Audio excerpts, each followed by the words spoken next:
सभी को नमस्कार। मैं सतीश अग्रवाल, सहआचार्य अर्थशास्त्र, राजकीय महाविद्यालय डी। प्रिय विद्यार्थियों, आज हम स्थैतिक आर्थिक विश्लेषण के बारे में चर्चा करेंगे। किसी भी आर्थिक घटना अथवा समस्या का अध्ययन हम दो प्रकार से कर सकते हैं।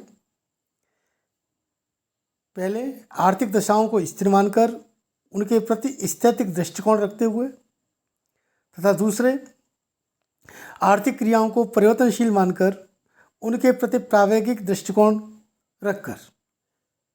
प्राचीन काल से ही चूँकि तर्कसंगत सर्वमान्य सत्यों अथवा मान्यताओं के आधार पर हम निगमन रीति द्वारा आर्थिक अध्ययन करते रहे हैं, इस कारण आर्थिक विश्लेषण आर्थिक दशाओं को स्थिर मानकर ही किया जाता रहा और यह माना जाता रहा कि आर्थिक घटनाओं तथा मानव व्यवहार पर समय का किसी भी प्रकार का कोई प्रभाव नहीं पड़ता है।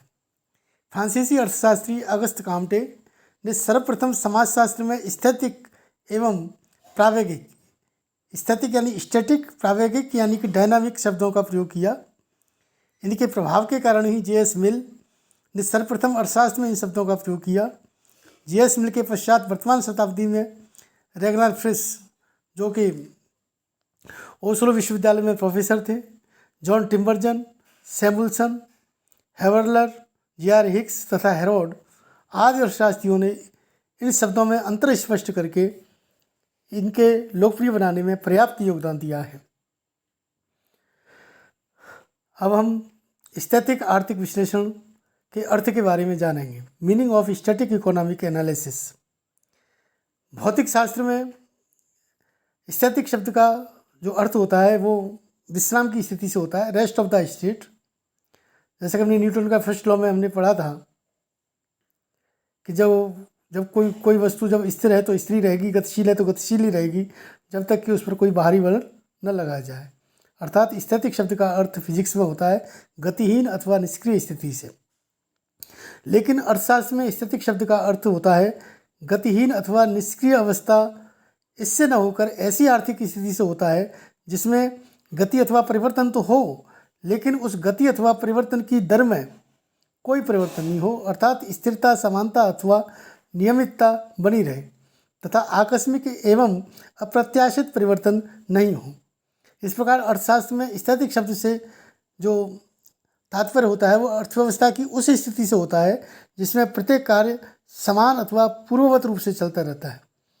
स्थैतिक अर्थशास्त्र के विषय में गति रहते हुए भी उस गति में निश्चितता एवं नियमितता के संबंध में एकमत होते हुए भी विभिन्न अर्थशास्त्रियों ने इस शब्द का प्रयोग अलग अलग रूपों में किया है।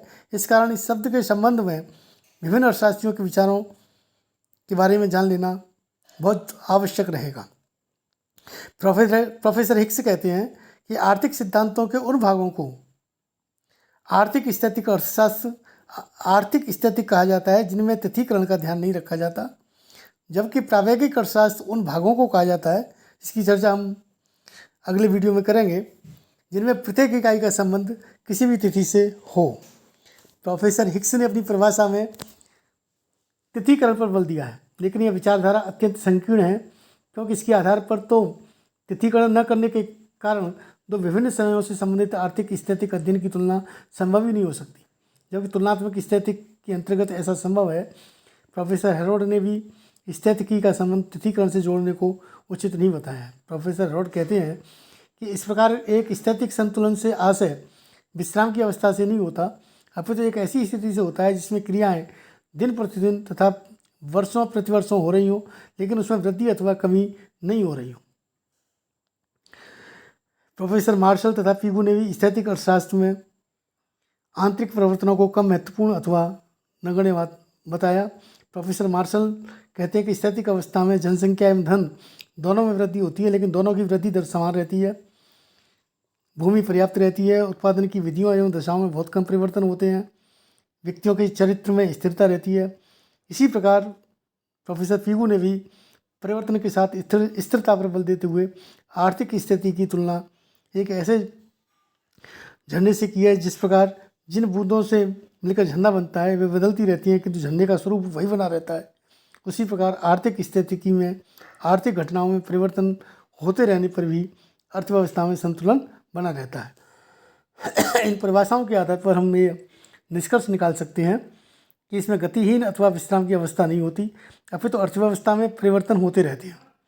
अर्थव्यवस्था की गति अथवा परिवर्तन की दर स्थिर, नियमित एवं प्रत्याशित होती है। उसमें आकस्मिक तथा अप्रत्याशित उतार चढ़ाव नहीं आते। अर्थव्यवस्था को प्रभावित करने वाले विभिन्न तत्वों में या तो परिवर्तन नहीं होते अथवा ये परिवर्तन इतने कम होते हैं उनके कारण आर्थिक संतुलन पर कोई प्रभाव नहीं पड़ता, वह पूर्ववर्ती ही रहता है।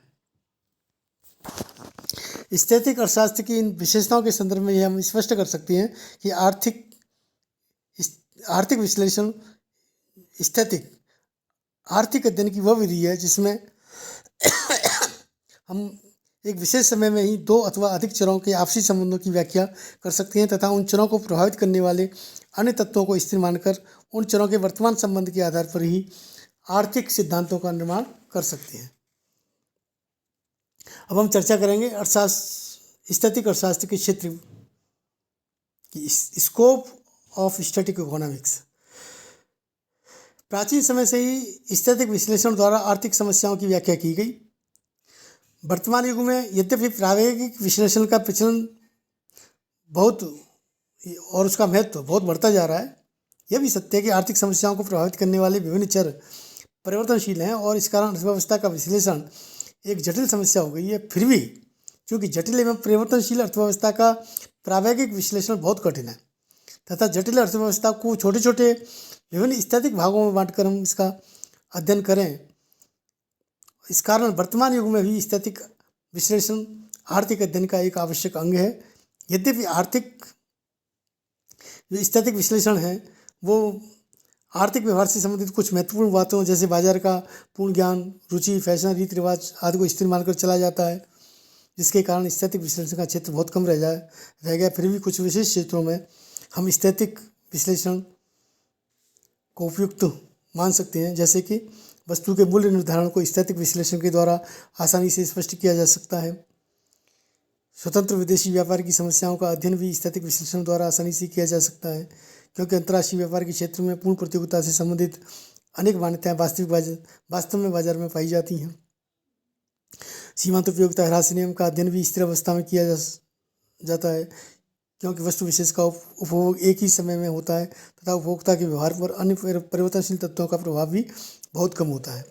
लगान के सिद्धांत का विश्लेषण भी अन्य तत्वों को स्थिर मानकर समय तत्व की उपेक्षा करके किया गया है। किसी भी देश में राष्ट्रीय आय के वितरण का आधार भी स्थैतिक दृष्टिकोण से किया जाना उचित है, क्योंकि विभिन्न वर्गों की आय में परिवर्तन होने पर भी वितरण लगभग स्थिर रहता है। इस प्रकार हम यह स्पष्ट कर सकते हैं कि परंपरावादी अर्थशास्त्रियों द्वारा प्रतिपादित लगभग सभी सिद्धांत आर्थिक स्थिति के क्षेत्र में आते हैं, जैसे कि मूल्य सिद्धांत है, लगान सिद्धांत है, अंतर्राष्ट्रीय व्यापार सिद्धांत है आदि सभी स्थैतिक अर्थशास्त्र के क्षेत्र में आते हैं। जबकि पूंजी, व्यापार चक्र आदि से संबंधित सिद्धांतों का अध्ययन हम प्रायोगिक विश्लेषण के अंतर्गत कर सकते हैं। स्थैतिक अर्थशास्त्र के महत्व के बारे में हम चर्चा करेंगे। स्थैतिक अर्थशास्त्र हम देख रहे हैं कि आर्थिक विश्लेषण का एक महत्वपूर्ण अंग है। आर्थिक विश्लेषण में इसके महत्व को हम अनेक प्रकार से स्पष्ट कर सकते हैं, जैसे कि सरलता। स्थैतिक आर्थिक विश्लेषण काफ़ी सरल है।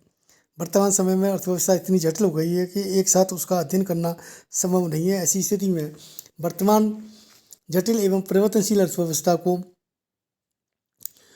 का अध्ययन हम प्रायोगिक रूप से न करके उनके अलग अलग अंगों का अध्ययन एक निश्चित समय बिंदु पर करना ही अधिक उपयुक्त रहता है। एक निश्चित समय पर अध्ययन करके ही अर्थव्यवस्था की जटिलता को कम करके अध्ययन को सरल बनाया जा सकता है। स्थैतिक आर्थिक विश्लेषण के द्वारा ही यह संभव है। इसके अंतर्गत हम उच्च गणितीय ज्ञान की आवश्यकता नहीं होती। स्थैतिक विश्लेषण में प्रायोगिक विश्लेषण की भांति उच्च गणितीय ज्ञान की आवश्यकता नहीं पड़ती। इसके अंतर्गत तर्कों के आधार पर हम आसानी से एक निश्चित समय में विभिन्न चरों के संबंध की व्याख्या कर सकते हैं।